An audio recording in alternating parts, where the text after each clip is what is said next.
time for another episode of the Tech Informist. Let's begin. Welcome back, everybody. I'm Kevin. I'm Brad. And we have some wonderful things to talk about. Sometimes it's just best to get away from our tech devices. Verizon reintroduces unlimited data. T-Mobile responds to Verizon's unlimited plan by rolling back its dumbest changes. AT&T drops the DirecTV requirement for unlimited data plans. Microsoft expected to unveil Xbox Project Scorpio on June the 11th. Rumors about the new iPhone. BlackBerry hits 0% market share nearly 10 years after the iPhone launched. Windows Mobile now down to 0.3 in market share. Nintendo Switch will have about 25.9 gig of storage available after the OS. All right, everybody. How is everyone doing today on this wonderful technology week? Brad, how you doing? Doing good. All right, so let's get things kicked off here. As we mentioned, sometimes it is just best to get away from our technology devices because I know that is one of the first things that I do when I wake up in the morning, and I'm constantly, every time it beeps or buzzes, I have a hard time not looking at it. What about you? Yeah, especially when I'm really busy. It's so easy to just look at it because I feel like I need to be doing something. And if I'm not, then I just don't feel like I'm getting something done. So it's just hard to not leave it alone. Yeah, it's so distracting and so just takes you away from doing and getting the things done that you need to be doing from being, we'll just say, a responsible adult. It's tough. It's tough to adult with a smartphone at times. But there was an article actually posted by The Verge this week that kind of got me thinking, and I love camping. I don't get to go camping as much as I would like to, but for some reason I do find when we go camping, it's typically in an area that doesn't necessarily have the greatest cell phone reception because you want to literally get away from things, from the busy hustle and bustle of your normal day-to-day life. People nagging at you on Facebook, your boss sending you emails, that kind of thing. Yeah, all these different little notifications that we just kind of talked about. And I do find that when I go camping, I do go on a vacation. For example, we're going on a weekend, like 3-4 day cruise coming up in the next few weeks. And I always find that I sleep my best then.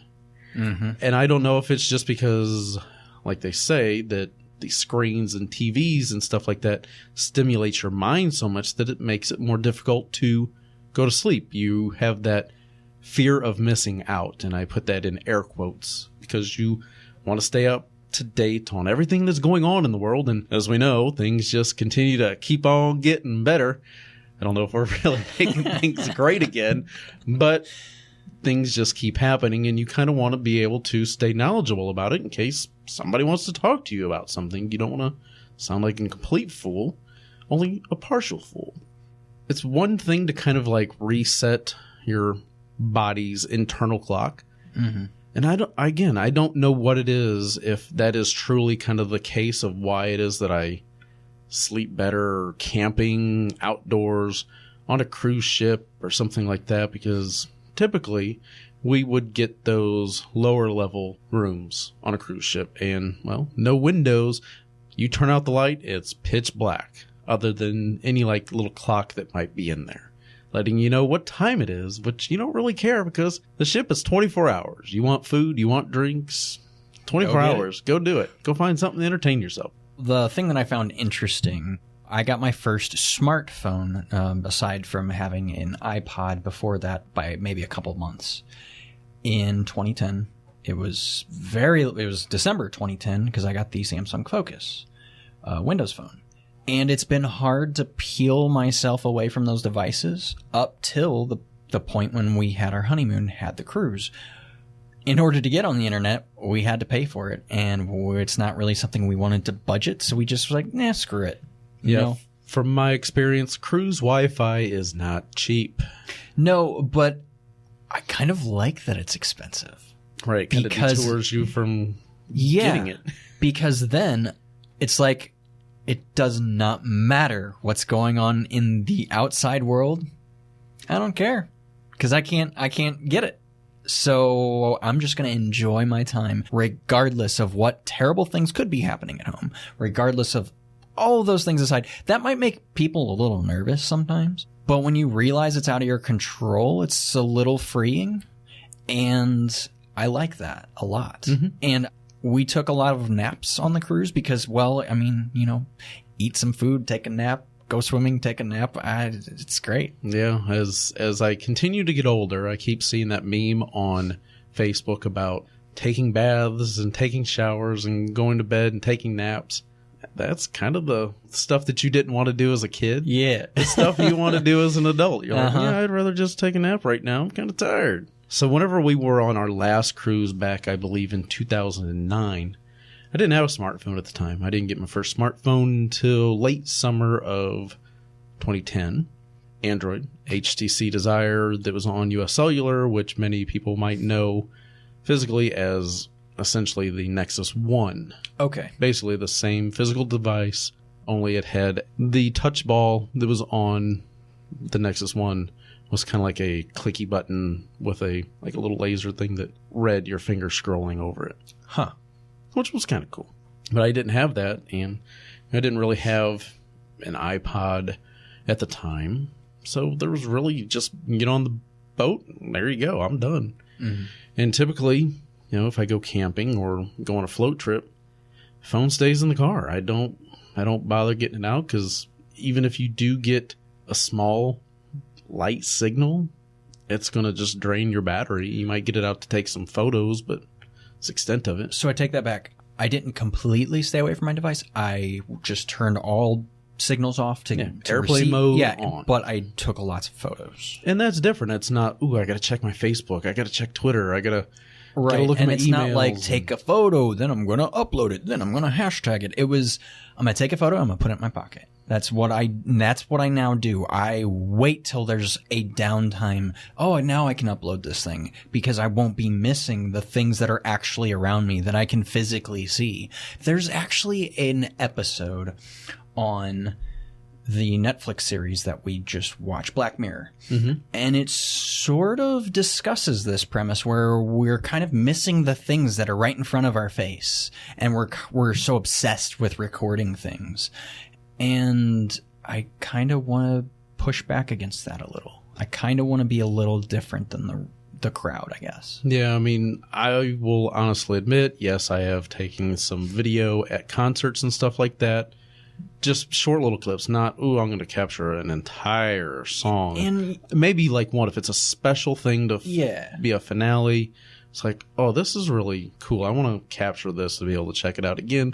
Or if I'm testing a new device, I want to see how well it's going to handle loud noises and bright flashing lights that are strobing and swirling all over the place. I don't fault anybody for that by any means. It's more of a personal choice for me, one.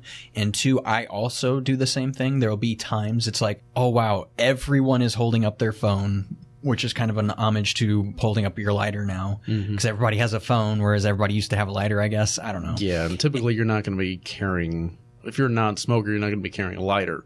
Back then, not even non-smokers would carry a lighter, typically, because more people smoked and smoking indoors. And it was a good conversation kind of starter sometimes. Yes. Hey, you got a lighter? Or you got a, yeah. I just don't fault people for it. I do it the same thing. I'm kind of, reiterating what we just said, but I just try to consciously always think about it. So I'm not just looking through the lens of my phone, and I'm actually looking through my own eyes and experiencing and pulling everything in to make my own memory. Mm-hmm. It's like last night, I feel that I did sleep better because I just fell asleep. I didn't even make a choice to plug in my headphones and start listening to a podcast or something like that to kind of fall asleep. And I was just out. Next thing I know, I wake up when the alarm's going off. I'm like, whoa, I didn't even plug in my headphones. That was pretty wild. And I guess I slept pretty good. I don't know. Maybe that's kind of some of the things that I need to focus on. I think a lot of people would physically and mentally benefit from getting their sleep patterns back on track. Yeah, I'm really bad about that, because some nights it'll be 1 a.m. and I'm just beat. And then nights like where I'm writing, I'll just be writing away. I'll, get to posting and I look up and it's 4 a.m. and it's like, I'm going to be tired tomorrow. Yep. I'm going to be real tired tomorrow. And then it kind of snowballs into other things that could lead you to react badly to something that you might not react as intensely to. Yeah. Might get a little more agitated and make some other people mad. Usually for me, it's hunger, though. Sleep, I just kind of, I'm catatonic and I shrug things off. But hungry, though, is another story. You're just like the Snickers hangry. Commercials. Yes, if you will. Hangry. And I get that way, too. So I'm curious, what do you guys do, you know? Whenever you go on trips and camping, do you feel that you get better rest if you go on trips and you don't have your devices on? Or do you find that, no, it's about the same? Let us know. I'm curious to know what you think. As we also mentioned, this has been kind of the week of mobile carrier adjustments here in the United States as it relates to unlimited data. Obviously, T-Mobile and Sprint have been doing this for a while now. Mm-hmm. Of course, there's still throttling involved, so to me, it's still technically not unlimited because you're not getting the full experience the entire time, and some limitations of 480p or throttled video quality. But Verizon has brought back a new data plan that offers unlimited data, talk, and text for $80 on a single line before taxes and fees. I'm thinking they're starting to feel the hurt from T-Mobile taking a lot of customers. And this is a reaction to the, in quotations, the uncarrier. And even maybe a little to Sprint. I would say Sprint's maybe lower on that totem, which is fine. I use Sprint. It works for me. That's all I care about. With Verizon kind of being the top dog this whole time and then finally facing opposition, it's nice to see them get competitive and introduce this back. And what I love is all of the analysts that are like, oh, unlimited's never coming back. You'll never have that again. And guess what? You were wrong. I love it. Yep. And anyway. And it's back. And kind of like we mentioned as well, T-Mobile then responded to Verizon's unlimited plan by rolling back some of their dumbest changes. Basically, this boils down to including HD video streaming, which was previously $3 a day or $15 a month, as well as 10 gig of tethering per month. And that is what is coming back as of tomorrow on February the 17th. We're recording this on Thursday. That's what T-Mobile's kind of doing. They're kind of bumping things back to, by default, include that HD video, which, again, always been there. And they're also going to be including 10 gig of tethering per month, which I think if you're really using high amounts of data, that's how you're getting there. You're using it as a main hotspot, your main internet connection. I will say John Legary is very quick to act. And anytime any of the other carriers do something, he's quick to counter it with something. And I'm glad to see they're off by maybe a couple days, which in the corporate world is actually really fast. However, that 10 gigabytes of tethering per month, I really wish I even had half of that. Just for those emergency situations where I'm doing something, lose a connection, whether it be at home or somewhere else, just to have it to use it when I need it. Yeah. That would be so great. So tethering is nice. Maybe, just maybe, Sprint might get a little competitive themselves. Right.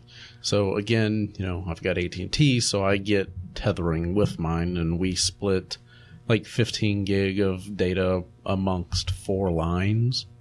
But real quick, to finish up the T-Mobile thing, they are doing 2 lines all in cost for $100. So that's pretty big. That is pretty big. That's like $50 a line. Yes, that's really a nice price. However, you have to consider the price of the phone, and most of us are in the $30 extra a month for said iPhone or Android high-end flagships. So just keep those in mind when you see these prices. Unless you buy your devices outright, which then again, you're still spending money. Hundreds of dollars. Mm-hmm. So, and that's kind of one of the other little aspects of it is, the whole phone cost and this and that and what all's really included. So you've got to make sure that you're looking at the fine print. And of course, depending on where you live, makes the big difference. Yep. Then AT&T has apparently reported today on the 16th that they are going to be expanding unlimited plans to everyone, where previously you could get unlimited data if you were a DirecTV subscriber. Now it looks like all the people they were able to rope in with that to entice them with that little carrot, now it's, hey, all right, everybody gets a deal.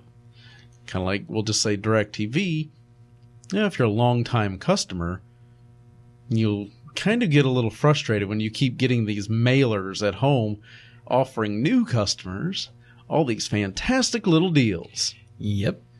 However, you have to have those loss leaders to get people in. Mm-hmm. I've been listening to Console Wars, and I did not know that Sonic started out as a pack-in game. Mm-hmm. And that big, super fast and colorful game that they could have just sold millions of, they used it as a loss leader and a Trojan horse, if you will, to get the console into people's living rooms. Yes, they quote-unquote gave it away. I mean, you're sure it's factored into the price of the console in some way, shape, or form. There's still some financial accountability for it, but still, it's quote-unquote given away. Yeah. Here's a free game with the purchase of a new console. So you don't have to buy another game right away. You can just get this console, take it home, and you've got something to play. And it is the game of the mascot of the series that we want to rope you in with. Like for you, it would have been Gears. You'd have been like, oh my God, Gears of War, I got to have this console. Obviously, we know with the Nintendo, the NES, a lot of the pack-ins was Super Mario Brothers and Duck Hunt, and then they had a combo with that and also Track and Field, I believe. Mm-hmm. So it's not like it was something new. I mean, that's how I got Super Mario Brothers and Duck Hunt. It was included in my NES when I got it back in like 1985. Yeah, I guess I didn't realize growing up as a kid how late I was to the party of the NES. Because I had probably gotten mine when I was about 4 or 5, and that was already well into the 90s. Mm-hmm. So, I mean, at that point, the Super Nintendo was either out or almost out. Wow. Mm-hmm. It really does. Late. Yeah, it kind of paints that interesting picture that, you know, a lot of these great Nintendo games are 30 plus years old now. Yeah. It's hard to believe. Yeah, some of them are older than I am. Exactly. But to kind of wrap up things here on AT&T, their unlimited plan will include unlimited talk, text, and data on 4 lines for $180, which that's really not too bad, considering Verizon is $80 for 1 line. And let's see just how much extra it is. You can get an additional $45 per line. So 4 lines, that would be $90, $170, and then another $45 on that. So $215 as opposed to $180. Mm-hmm. Not too bad. Yeah. So again, it's nice to see the competition in mobile carrier world. And again, it still shows you just how backwards we kind of are here in the United States, because you still look at a lot of the European countries over in Europe and Asia, and they get all this data and text and so many minutes. Obviously, the majority of people don't really use a whole lot of minutes on their phone, so nobody really does anymore. Yeah. It's really about the data, because most of your texting and messaging, it's consuming data. That's what you need. That's what we need as customers. I think the big carriers are starting to realize, hey, we have the infrastructure to hold this, handle this again. People do things a certain way now. That may change down the road. That remains to be seen, obviously, because it's the future. We don't know the future. Mm-hmm. However, I'm so happy to even just have this back for a little while for customers, because this gives competition, and with competition, generally the consumer always wins. Right. At least gets better prices that they can use to save that money and spend it on something else to help keep the economy growing. Yeah. Yeah. And that's kind of one of the great things. But again, still, European countries kind of have it better than us, because they've got smaller areas to have to focus on populating with cellular service. Where here in the United States, well, carriers kind of have to focus on a very big area. Yep. And not just the state of Texas, for example. Right. Because that's what many European countries are smaller. That state alone is pretty big. Yeah. A lot of European countries are smaller than the state of Texas. Looking at you, Daryl. Oh, Daryl. We'll mention him again here in just a little while. Microsoft will unveil its Xbox Project Scorpio June 11th. Now, why is this significant? Because it's on a Sunday.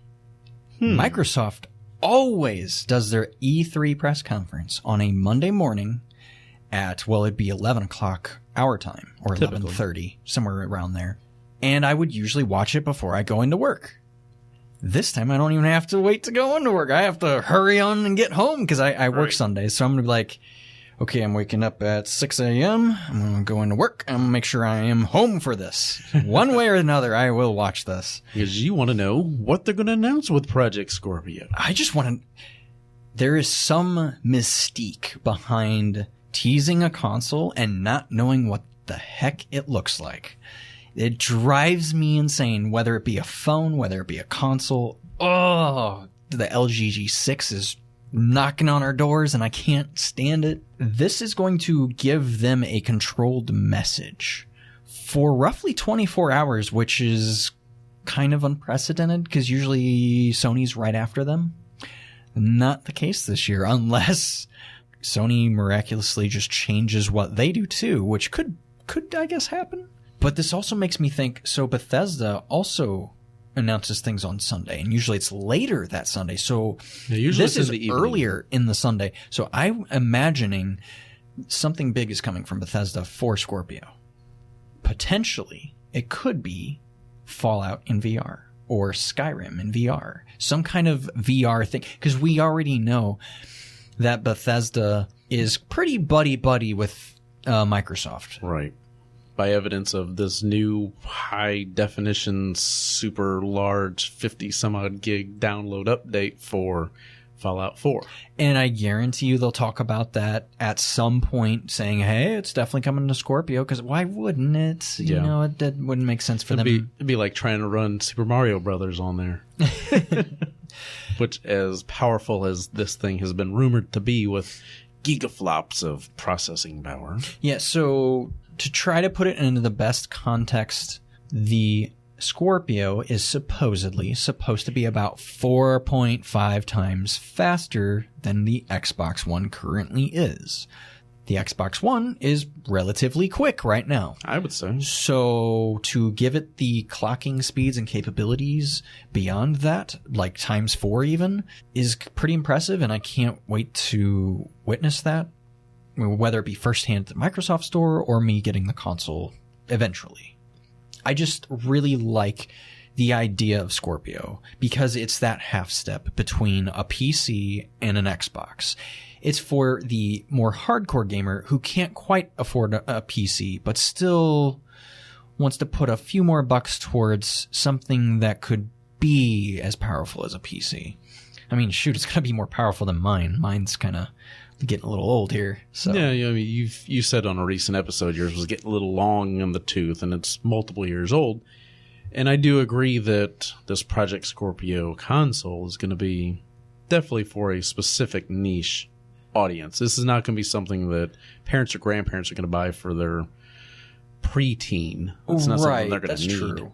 However, I will argue that because Sony has so many consoles out there and Microsoft maybe doesn't, a lot of people are kind of holding out for this. They're like, they know it's coming. Microsoft did the right thing and explained, hey, we're bringing out the Slim console now. You can get it if you want, but we're also doing this other thing too, so you can wait if you want to. Either way, you're not going to be left behind or left out of the fun. We're still going to keep supporting both, which makes sense because UWP, it just works across everything. It pretty much, yeah. Morphs to what it needs to do. And that's the message that Microsoft's having such a hard time telling their customers. I will explain actually later that I had a hard time myself telling people on Destructoid about Scorpio, which I found it interesting that I posted that article day and date when they announced that they're going to announce the Scorpio. That's either super lucky or a real good guess. Could be some kind of intuition kind of thing. Well, I've been following the company for 9 years on my own accord. I might know a thing or two. All right. So June 11th, E3, 5 p.m. Eastern, 2 p.m. Pacific. Get ready, because here comes the flood of information. Another week, another iPhone 8 rumor. We've sort of mentioned the rumors in passing, but I just kind of felt this was had a little more weight behind it. We've been getting so many reports of, it's going to use OLED and it's going to have a glass back and glass front and this, that, and the other. Now there's reports saying that there's sort of going to be two designs, and potentially one will be called an iPhone 8 while the other is called the iPhone 7S. And 7S Plus. Right. So the 7S and the 7S Plus presumably will keep the same form factors that they have now with a little faster chip, yada, yada. Same old, half steps, whatever. Whereas the newer, we'll just call it iPhone 8 for now, is a 5.8-inch OLED phone with a stainless kind of band around where the volume rockers would normally sit, and a front and back glass panel, presumably for wireless charging. Because you can't wireless charge through metal currently. They're still working on it. But currently you cannot do that. Mm-hmm. Which is interesting because that's how the Apple Watch charges. And they've been doing that for a year, 2 years now. You just set it on the little thing and it just magically starts charging. So obviously they have an idea of how to do it. And they're a pretty smart crew over there. They can figure this out. Yes, so iPhone 7S, 7S Plus, and typical S. Mm-hmm. Typical S upgrades where you'll probably get, I want to say we are on the A10 or A11. It'll bump up to the next level and blah, blah, blah. Some camera upgrades. And it'll be the greatest thing for the average typical iPhone buyer. The iPhone 8, however, with its 5.8-inch OLED display that would expected to be made by Samsung, this is going to be their AR beast. This will be the one that is going to be selling for well over probably $1,000. It's going to be just tough. Shudder at that. Exactly, yes. And this is going to be the one that is really hard to find because, again, Apple does VR, AR, whatever reality version that they do, which they typically are focusing right now, I believe, on AR. That kind of announcement might come in the June-July month time frame. Whereas, obviously, the iPhone 8, you kind of expect that to be a August-September announcement.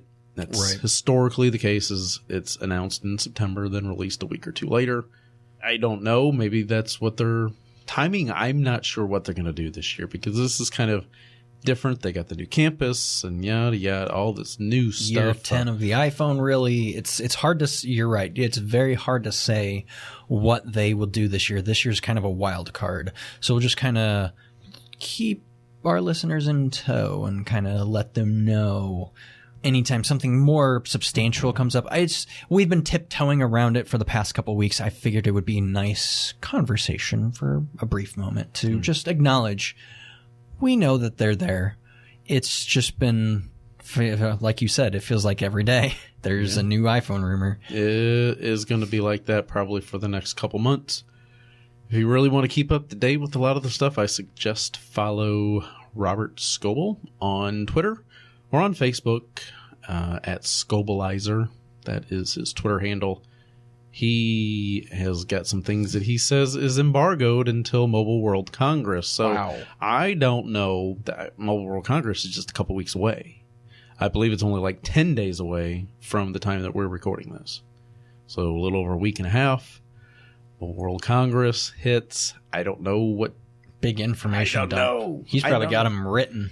Oh, I don't know. It's just going to be so interesting. And I've started reading his and Shel Israel's latest book, The Fourth Transformation, about, of course, the VR AR industry and how companies and businesses need to kind of get on board and why they would want to take this seriously. And I'm only a couple chapters in because, well, life's getting in the way, and I don't get a chance to read as much as I would like to. Yeah, for me, it's not so much I don't take VR or AR seriously. I very much do. I know it's a real thing because I've seen it with my own eyes. It's more of a price thing right now for me. Mm-hmm. I fit with most normal consumers. I know it's real. I know it works good. I'm just waiting for that killer app with a good price. Yeah, because, you're trying to buy an Oculus or an HTC Vive. I'm more worried about going on vacation and maybe potentially getting a new TV this year. And getting some new Xbox games and stuff like that. Yeah. Plus, you got to save up for Project Scorpio. I've been thinking about that, and I don't think I will get it right at launch, because, number one, it'll be hard to get. Yeah. I think I'm going to wait till right after Christmas when tax return just comes next year. I'll have the extra cash on hand, and it'll be easier to find. Get it in, like, February or March or something, maybe. Yeah, nice little birthday gift-ish. Yeah, there you go. Yeah. Yeah, because it's not like you're going to get a new Gears of War console. Right, yeah, that ain't happening anytime soon. That's just once every generation. Pretty much. Well, this generation is different, though. Man, what if they announce a Gears of War 5 that close? With an elite console. Don't even. Just not elite go down Project that road. Scorpio. Let's not visit that. Whoa, man, with like a 10 terabyte hard drive. And we're slowly approaching that, aren't we? As we mentioned, 10 years ago, the iPhone was introduced by Steve Jobs back in January of 2007. We all know BlackBerry was kind of not taking it seriously, because then they released like the BlackBerry Storm as like their first touch device, I believe it was. And it didn't kind of go over as well as things with the iPhone and its popularity. And, well, we kind of know the rest of the story with BlackBerry. Now they make Android smartphones. In fact, they make so many Android phones that, well, the BlackBerry operating system as we know it shares a 0.0% market share, which means no one cares anymore. It's a little sad. However, not really, because they kind of did it to themselves. This is potentially some people's very first smartphone experience was the BlackBerry. I'm a weird case. You may even be a weird case. But I remember there was a time when my wife knew what a smartphone was and I didn't, if you can believe that. And she had a BlackBerry. She loved her BlackBerry. And eventually I coaxed her over to the iPhone space, and, well, all this history after that. But, again, this may have been people's first experience for a while. My dad had a few for a brief period, but we kind of all saw this coming. Mm-hmm. It's just interesting to finally see the numbers. And it's interesting that they're like finally shifting away from, okay, we used to do that thing, but now we're kind of on board with Android because it sells. And that's, well, they're in the market to make money. Let's just be real. They make hardware and they put a software thing on it, and there you go. Phone. Basically, yeah. So back in 2007, BlackBerry was at a 9.6% market share for smartphones, which, granted, keep in mind, there were a lot of different companies out there at the time. Nokia was like the biggest with that. And there was a Samsung Blackjack or something that Microsoft did with Windows 6 or whatever it was, Windows Mobile 6. And then it bumped up to 16.6 in 2008. And then 19.9 was kind of the peak in 2009. And then the bottom dropped out because, the iPhone just kept getting more and more popular, a little bit more affordable for people. And then it started becoming just more available to other customers away from AT&T. But by 2011, the surging popularity of iPhones and Samsung Galaxy smartphones led iOS and Android to leapfrog BlackBerry and Nokia. And it's pretty much, now to this day, iOS and Android combine for approximately 99.6% of the market share. In Windows the Phone last has quarter. 0.3. Exactly. So that leads somebody to have 0.1. So Still you got there. BlackBerry and other OS. Oh, God. It hurts. It hurts my little heart. Yeah, it is something else that... So in 2015, Windows Phone had a 1.1% market share, and BlackBerry had a 0.2%, where the other OS category was also a 0.2. I think Windows Phone got up to, what was it, 4.2 or somewhere I do close to believe, that? yeah. I mean, And I even remember, this was roughly, let's say, 4 years ago, reading an article saying, oh, by 2017, Windows Phone will have 17% market share, or something crazy. I'm like, oh, yeah, they can do it. And here we are. 0.3. 0.3. Right. That analyst had no idea what they were talking about. Yeah. I mean, I remember the big thing about Windows Phone was, we're the 3%ers. Yeah. And now, you're the 0.3 percenters. Oh, that sounds so much It's worse. hard to believe. It is. Honestly. Well, look at both of us. Neither of us use one right now. Right. I mean, and even just to go get one, they're more expensive than what they're worth. Kind of. Basically, it's sad. yeah, it is. I hate to say it because I come from there. Like, that was my first smartphone experience. Mm-hmm. Android has approximately, 81.7%, and iOS has 17.9%. Now, again, Apple only makes one phone, basically. Well, two. You've got two different versions, two different sizes, where there are dozens and dozens and dozens of Android devices all across the world. But they make a lot more money on those phones. Exactly. Yes, they do. That's kind of the update on the mobile space when it comes to BlackBerry and Windows Phone. Last thing to discuss in our news for this week is the fact that there was a tweet from Nintendeal on Twitter. So that's at Nintendeal, like good deals and stuff like that, where they tweeted out an image that they seen where the Nintendo Switch will have approximately 25.9 gigabytes of internal storage available after the OS. So of its 32, you lose 6.1 gig of internal storage. So again, they recommend that if you really want to get the most from your Nintendo Switch, you might want to get one of the more affordable SD cards. Micro SD card, I believe. Well, there's not, for me, there won't be a bunch of digital titles on this console for me. Especially at the start. Yeah, absolutely. I think they said it can handle up to 2 terabytes. When the 2 terabyte cards come out, when those it'll be actually able to exist. handle it, supposedly. Right now, I think the best deal you can get is for a 256. Yeah, pretty much. But even then, you have to think about how big these games are, how fast you're going to run out. I would say maybe only put a select number of games on that specific card and potentially just buy cartridges like you used to. Some of you are already planning to do that. I'm speaking to the people like myself who prefer digital, actually. Mm-hmm. It'd be nice to kind of have one of the bigger games, like let's say Skyrim, in a cartridge form and just slip it in there, have it in there at all times, and then have, your normal digital titles, like let's say Minecraft and probably some of the other like virtual console games and stuff like that. Exactly. And those won't take up as much memory too, so that's a plus. Right. I mean, as we know, the entire NES catalog for North America is less than 300 megabytes. So that's it's pretty insane. small. Yeah. That is insane. It is. It's really, really insane. And just to think we are, as of tomorrow, 2 weeks away from the launch of the Nintendo Switch in retail. March 3rd, 2 weeks away. It is really that close. All right. It's coming quick. It is. Very, very fast. It's the same week as Mobile World Congress? Or is it the week after? It's the same week. Mobile World Congress is the week kind of leading up, and I believe it ends around that March 3rd date. That's when a lot of people will be heading back from Mobile World Congress is when that launches.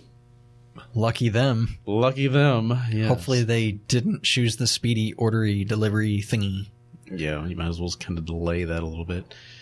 Just have it show up later. And I don't know. We'll have to see how the Nintendo Switch is going to be received by the general public when it does launch on March the 3rd.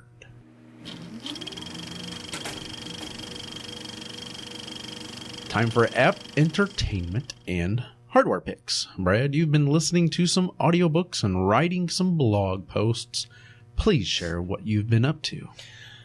Last week or the week before, I finished The Princess Diarist from Carrie Fisher. Also narrated by Carrie Fisher. And her daughter. Her daughter. Yes. Okay, this is what's interesting about this book. So Carrie Fisher starts off narrating. She tells the story of her and Harrison, and she tells how she had these kind of diary entries that she wrote during that period of time. By the way, this is all telling of kind of the first Star Wars and how things went from becoming a non-star to all-star.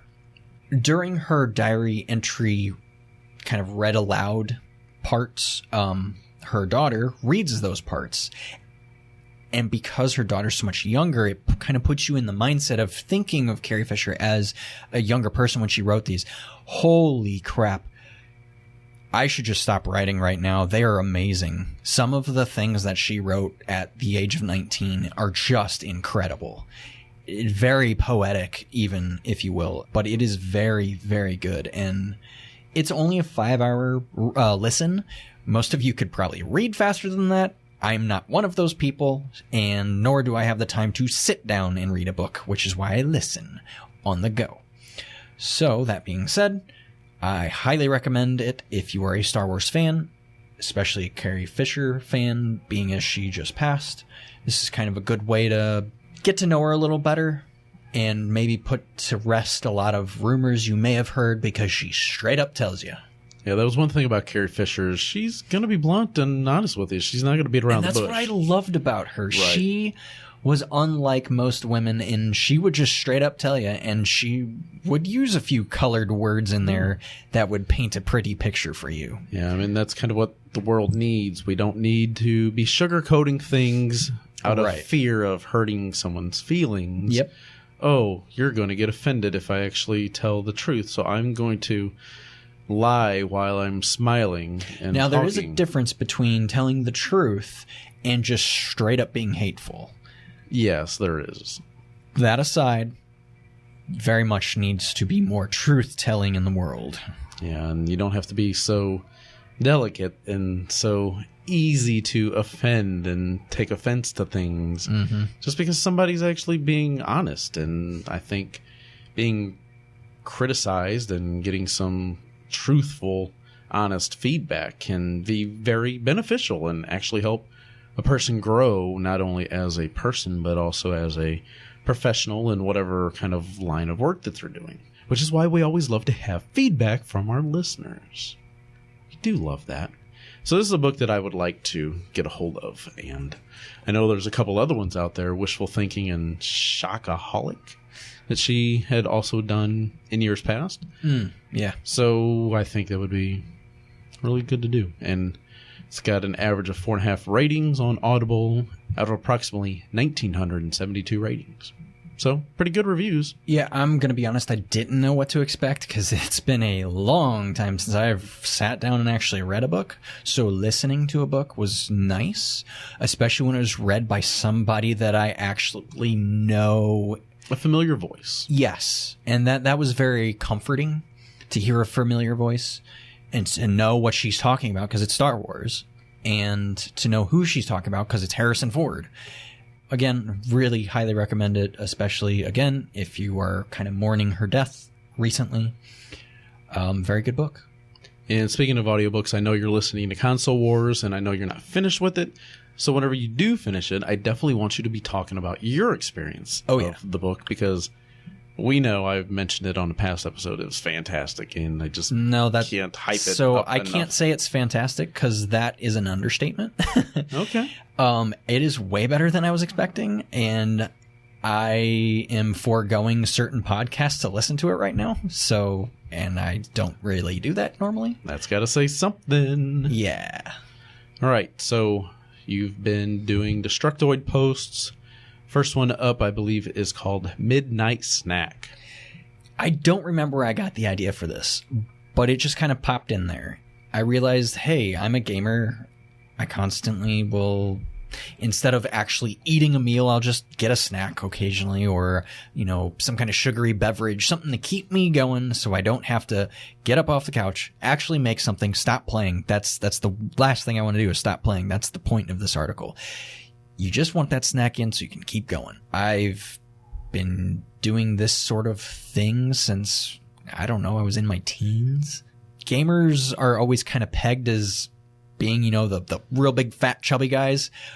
Really, we don't eat at all. I'm going to be honest. Most of us don't eat much because we want to keep playing rather than eating. Right, because typically to eat most foods, you need both hands, and it's tough to play a game with one hand on a controller.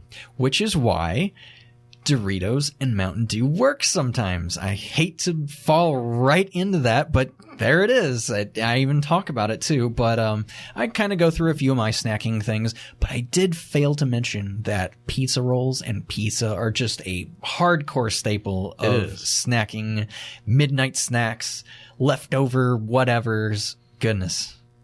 Yeah, here in the St. Louis area, we have a pizza chain called Cecil Whitaker's, which is a thin crust, quote unquote, St. Louis style. And the deal has always been, and this goes back 20 years ago, back to the mid 90s when me and my friends right out of high school were playing Super Nintendo and primarily Sega Genesis.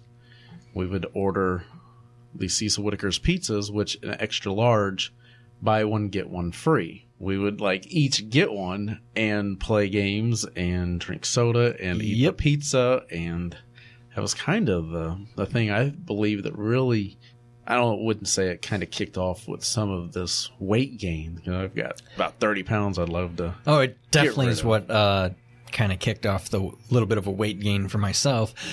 But then I got braces for a while, and that fell off again. Yeah, because that changes your whole eating habits right there. Oh, yeah. Braces. My second one, it's been kind of brewing in me for a while, but it's about Project Scorpio. When they announced it, all the backlash that sort of Sony got when they also had announced theirs. And neither company has been really good at articulating what these consoles actually are. And I tried to break it down and tried to talk about it the best of my knowledge. Again, I've been kind of following Microsoft for about 9 years on my own accord.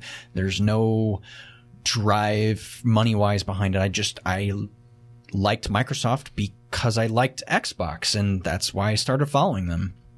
So this is near and dear to my heart, whether people like it or not. And clearly there were people that did not like the fact that I was kind of not standing up for Microsoft, but acknowledging that they're on the right track to giving the consumer kind of what they want. And with Project Scorpio, people are sort of afraid of fragmentation of the entire ecosystem, and that's not really the case. Because again, I explain UWP apps kind of make it possible. So I'm curious, looking through the comments for this Project Scorpio post, in particular, a Destructoid user, Billy, I want to say his comment probably has nearly as many words as your post does. He wrote a long comment. Yes, he did. And that's impressive. So I responded maybe once, but I kind of turned a blind eye to the rest of the comments, mostly because, it's my first dud, I guess. Ish. Well, I mean, it just depends on your definition of dud, just because you may not have it's not as well received stuff. It's so far it's not as well received as any of my other ones I've done, and I felt like I was doing a good job, but maybe I didn't. Maybe they just didn't want to talk about Xbox, not sure. What I'm trying to really say here at the end is that sometimes you fail and you just got to get back up and keep doing it. Yeah, definitely. Only if you like it, though. Mm-hmm. Don't keep doing it if you don't. All right, so make sure to look through Brad's Twitter feed, and of course we'll have the links to all the stories that we've kind of talked about on the show. I mean, the show notes. It could also be as simple as just a bad name for the article. I don't know. Yeah, you never know. I would definitely tweet it out a few more times and make sure you do the appropriate hashtags as Project Scorpio gets closer and closer. Just keep sharing it out there and see what kind of discussions, because more and more people are going to be talking about Scorpio this week. And taking an interest to it. It's funny that this was on the same day that they decided to talk and announce, hey, we're going to talk about Scorpio on this day. Mm-hmm. I found that it's almost like vindication. It's like, yes, I know what the heck I'm talking about. Even though it wasn't planned, even though I had no idea. oh, it felt so good. Yeah. I completely agree. And next up, I know this is not in the show notes, but it kind of goes along with our beer picks of the week. Untappd got a huge update to version 3 on both iOS and Android, I believe, just the other day. Oh, really? On the 15th, yeah. So it's on 3.0. A lot of visual The logo's changes. different. Jesus, I just looked at it.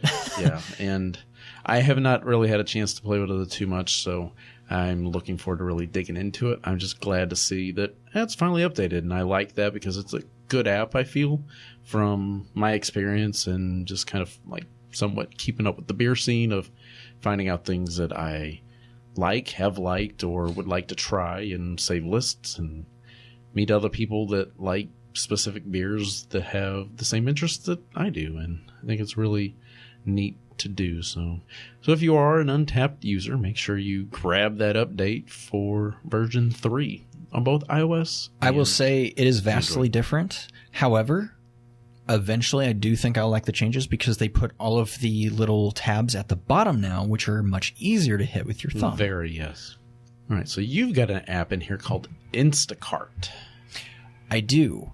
I don't know enough about it to speak to its success, but what I do know is that as of, I believe, today, Instacart is launching in St. Louis, which means that our local grocery stores will be able to deliver groceries for you. Which I believe Schnucks allows you to have, you can order stuff and have it delivered or Schnucks, something like that. Whole Food, Petco, a few others that are escaping me right now. But I found it really neat, and I did not know was a thing. I'm sure most of you East or West Coast people do, because that's where those things start. But I'm kind of excited to try that out whenever we really need to use it. Maybe we run out of time certain days of the week and just need that one thing or those two things. It would be a nice opportunity to use it. So sometimes whenever you go into a grocery store and you're looking for something that you don't normally buy on a regular basis, it can sometimes be tough to find in the store. That's true. And maybe you've got to ask somebody where something is. And this way you might be able to more easily find it on this app and have it ordered and shipped directly to your front door. So from where I live and the zip code that I'm in, which is the city zip code, there's Whole Food Markets, Costco, Petco, Straub's Fine Grocers, Schnucks, and Shop and Save. And with Costco, you do not need a membership. Well, that's different. That's what I thought. That's very different. That's what I thought. So there's got to be more to that. I cannot see them doing the delivery to somebody that doesn't have a membership. I would imagine that there's a fee for not having a membership. Yeah, that you might pay $5 a delivery. Something. Yeah. And depending on what you want to get, that could be more cost effective for you instead of a $50 or however much a Costco membership costs per year. Just when you thought you've caught them all, Pokemon Go updates, and now there's 80 plus more Pokemon on Pokemon Go. And of course, the servers are having a tough time handling all the traffic that has reflooded the system from everybody starting to play the game again. Of course. Updating the apps and going after these new Pokemon. So I don't really know what else there is to say about Pokemon Go. It's obviously still a thing. I can't say I know anybody that's still playing it. Friend of the show does, Justin. So he actually caught a few tonight and was showing them to me. And of the new ones? Yes, I know what they are. He does not, because he didn't grow up at the time when it was kind of a big deal for him to be in it. He was at that point where you're growing out of kids too things. Cool yeah. for Pokemon. Yeah. Whereas I was like kind of on the cusp. It's like, I could lean the one way, but I like Pokemon, so. I still like Pokemon. Give me Pokemon. So there you go. If you're itching to catch some more Pokemon, fire up Pokemon Go, reinstall it, or just open it back up and install the update and go catch them. Yeah, I might have to repin that to the home. Ooh, just in your app drawer? Right above my Destructoid, little Okay. thing. Kind of up out of the way. Yeah. Where you're not going to inadvertently tap on it. And open Right. it. Okay. You're going to have to intentionally hit it. All right. So friend of the show, Daryl Pritchard, has sent in a few more entertainment picks for us to consider viewing. And this first one is a documentary called 0 Days. And according to IMDb, the description is a documentary focused on Stuxnet, Stuxnet, a piece of self-replicating computer malware that the United States and Israel unleashed to destroy a key part of an Iranian nuclear facility, and which ultimately spread beyond its intended target. Whoops. Yep. The Metascore from Metacritic.com on this is 77. Yeah, it's pretty good, actually. Yeah, not too bad. So you can watch it now on Amazon Video. I'm not sure if it's available on Prime or not, or if it's on Netflix. I will have to kind of do a little bit more looking into it. But it sounds like it would be fairly interesting. I'm always interested in stuff like this. Have you seen this, or have you heard of it? No, I'm definitely going to have to look into that because I have not. However, the next show I have heard of. And I've heard of it as well. If you like that kind of post-apocalyptic kind of thing, if this is what I think it is, you would like this show. So Daryl mentions in the email that he sent to us about this show was, if you like Sons of Anarchy, you would probably enjoy this. And okay, yeah. I'm not sure exactly what the similarities would be, other than the fact that the actor that played Opie in Sons of Anarchy, Ryan Hurst, plays one of the characters in this show. And WGN kind of describes this as a struggle for power and control set in the rugged and mysterious hills of Appalachia. Quote-unquote outsiders tells the story of the Farrell clan, a family of outsiders who've been in these parts since before anyone can remember. Living off the grid and above the law on their mountaintop homestead, they'll protect their world and defend their way of life using any means necessary. That is nightmare fuel. It is very much nightmare fuel. So it does remind me, just based on that description, I can see where you can get that comparison to definitely Sons of Anarchy. And I've heard a couple of the guys at work enjoy it, so I could definitely see how it could be up your alley, dear listener. Yeah, and this will definitely be a show that once I get a chance, I am going to at least try it out, because I think it might be pretty darn good. Looking forward to it. As we mentioned, Untapped has an update, but it's time for this week's beer pick of the week, which you could check in on said app, Untapped. Indeed. So, Brad. So this week's choice is actually one that, again, friend of the show brought over to my house when we went to sit down and play that wonderful NES classic with all the 600 plus games that it now has. My, oh my. And I did not realize that it was a 10% when we poured it, but when I tasted it, did I find out quickly. And by that, I mean Ballast Point's Coconut Victory at Sea. It is an Imperial Porter, 10% ABV, 60 IBUs, and it definitely tastes like it.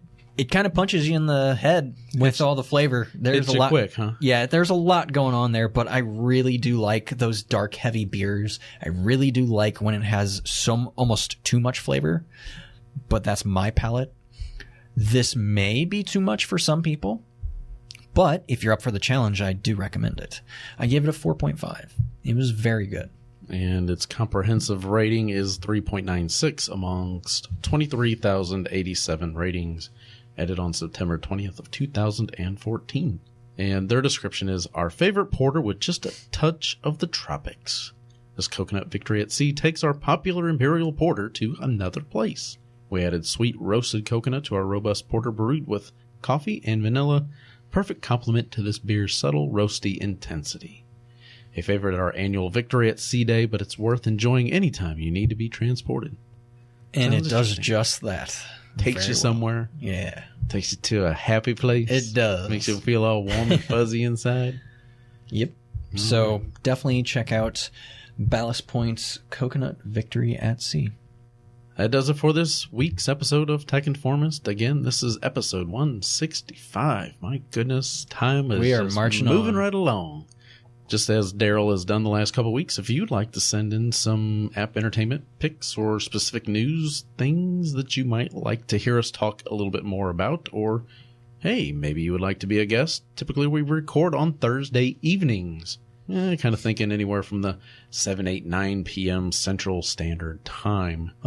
If you think you could get away and you would be interested in being a guest on the show, we're always open to that kind of stuff. We can patch you in. We've got the Skype powers here.